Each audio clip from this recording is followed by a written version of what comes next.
Hi అండి. Paneer chilli చాలా అంటే చాలా టేస్టీగా వచ్చింది. చాలా బాగుంది. మీరు కూడా ట్రై చేయండి. ఎలా వచ్చిందో కామెంట్ చేయడం అస్సలు మర్చిపోవద్దు. నేనైతే ఇక్కడ పన్నీర్ తీసుకున్నాను. ఒక చిన్న క్యూబ్ లాగా తీసుకున్నాను. దీన్నేంటంటే చిన్న చిన్నగా పీసెస్ కట్ చేసుకున్నాను. దీంతో పాటు ఒక క్యాప్సికమ్ తీసుకున్నాను. దీనికి సరిపోయేంత. దీన్ని చిన్నగా కట్ చేసుకొని ప్యాన్ పెట్టి కొంచెం ఆయిల్ వేసుకొని కొంచెం ఫ్రై చేసుకున్నాను. మరీ ఎక్కువ ఆయిల్‌లో కాదు. చిన్నగా టాస్ చేసుకునేలాగా అలా ఫ్రై చేసుకున్నాను.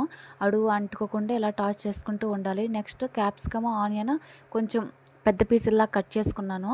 నెక్స్ట్ వీటిని కొంచెం ఫ్రై చేసుకున్నాక సైడ్ తీసుకోండి. అదే ప్యాన్‌లో ఆనియన్స్ ఇంకా క్యాప్సికమ్ 2 వేసి కొద్దిసేపు వేయించుకోవాలి. వేయించుకున్నాక మనకి పన్నీర్ వేయించి ఉంచాం కదా! దాన్ని వేసి ఉప్పు, కారం, పసుపు, గరం మసాలా, ధనియా పౌడర్ వేసి బాగా కలుపుకోవాలి.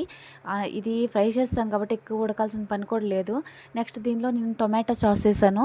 దాంతోపాటు పిజ్జా సాస్ ఉంటుంది కదా కొంచెం, అలా అది ఇది వేసి బాగా టాస్ చేశాను. ఫైనల్‌గా లాస్ట్‌లో బటర్ వేశాను.